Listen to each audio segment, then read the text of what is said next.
Hello there, and welcome to another episode of my 2010 WWE save. Where in today's episode we have got Monday Night Raw, ECW, and SmackDown. Got another week, and next episode will be Elimination Chamber. This is the go home week. So, kick things off with the announcement that Elimination Chamber there will be a United States title Fatal 5-Way. The Miz, Mark Henry, MVP, Evan Bourne, and Kofi Kingston in a Fatal 5-Way for Kofi's United States Championship. Gets a 63 rating, and that leads into our... The Miz, however, quickly plays Chris Masters to attack Kofi before his match. Okay, I've managed to skip a segment. Shit. I'll explain that at the end, then. I managed to skip a segment. It's on the card, but it's not here. Brett wants Shawn out of the WWE. He will never be able to appear on Raw or SmackDown again. That's his price for not suing. Gets an 84 rating.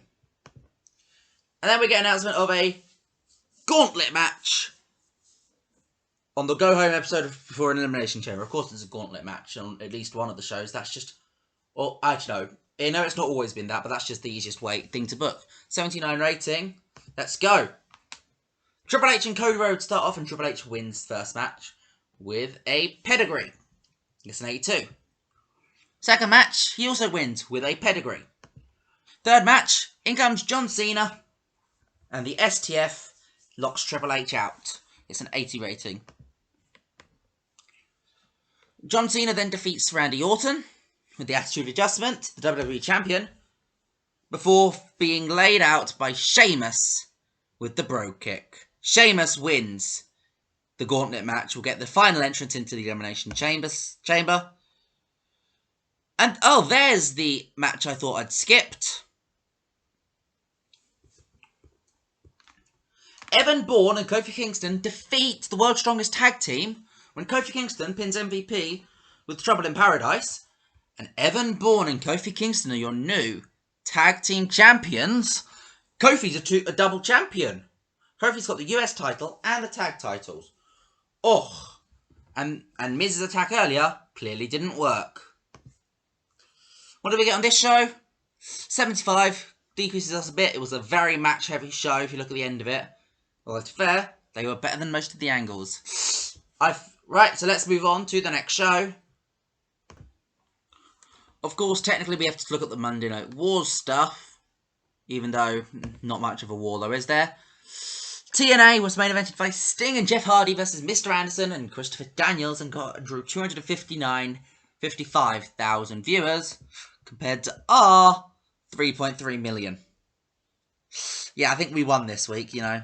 I'm not certain though, I think we won though. And we're here on ECW where we get a quick start-up match, which is Lance Archer versus the Hurricane. And Lance Archer defeats the Hurricane in 7 minutes and 41 seconds with an inverted crucifix powerbomb. Gets a 50 rating. Good stuff. Lance Archer's starting to grow a little bit.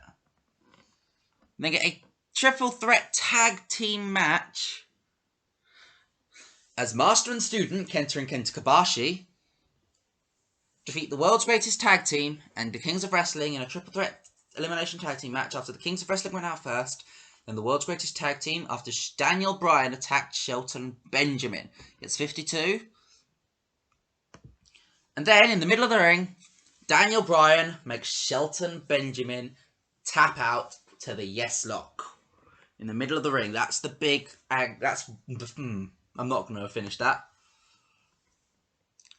Then get a 6-man tag as Christian, Daniel Bryan and Caval lose to the Ruthless Roundtable of Regal, Ezekiel Jackson and Vladimir Kozlov when Ezekiel Jackson pins Daniel Bryan with a Uranagi after Shelton Benjamin runs in and attacks Daniel Bryan and gets him back. Shelton Benjamin locks in the Koji clutch on Daniel Bryan and makes Daniel Bryan tap in the middle of the ring. And that's all that's ECW is. That's how you can use a small show to build to a feud. It's a pure title feud. It's a feud based around pure wrestling Why not just have them both show that they can tap each other out in the middle of the ring after a long match? And that's how it works. Let's go to SmackDown next. And we're on to SmackDown, which kicks off with Batista, the World Heavyweight Champion, going on and saying that he is going to go through and he is going to wipe out every single one of his competitors tonight. All of his challenges in the Elimination Chamber, he is going to walk through them and he is going to annihilate them one by one. And then, on Sunday, he's going to do the exact same thing. Gets an 86 rating, great promo to start off the show. First match sees Drew McIntyre retain his Intercontinental Championship against John Morrison with the snap underhook double underhook DDT, which is, of course, the Future Shock DDT as we know it. Drew, second defense of his Intercontinental Championship, gets 71. First up, first Batista's layout is Matt Hardy and Rey Mysterio. Gets 71 rating as Batista hits them with clotheslines, slams them into the wall, and lays them both out quite handedly. David Hart Smith defeats Mike Knox with a sharpshooter as building up the Hart Foundation versus the Straight Edge Society tag match. CM Punk is the next target for Batista, and he also gets laid out, and he gets powerbombed into the stone wall backstage. 79. Luke Gallows defeats Tyson Kidd with the bicycle kick, gets a 60 rating. Good stuff. For Jericho is the next person getting attacked. Batista just attacks Jericho from blindsides him.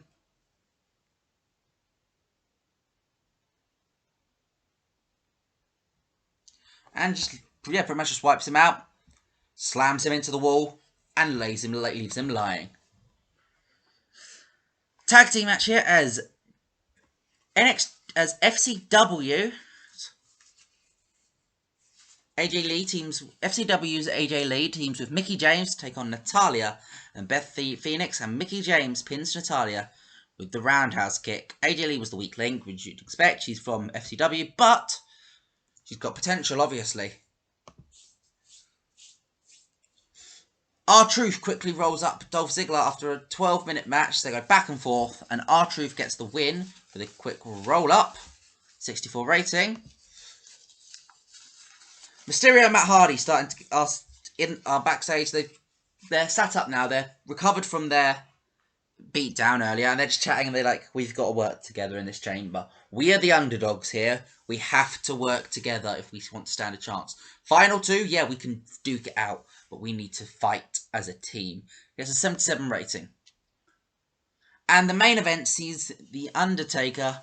He's Batista going after The Undertaker, but it backfires when Kane also comes out. The Brothers of Destruction are reunited, and they do a double choke slam on Batista, and The Undertaker is the one out of the chamber who survives standing tall. 72 rating. Gets 72 overall. Again, last segment equals the overall rating. Gains us pop in one region, loses us in 10. We know that we're struggling to gain viewers at the moment.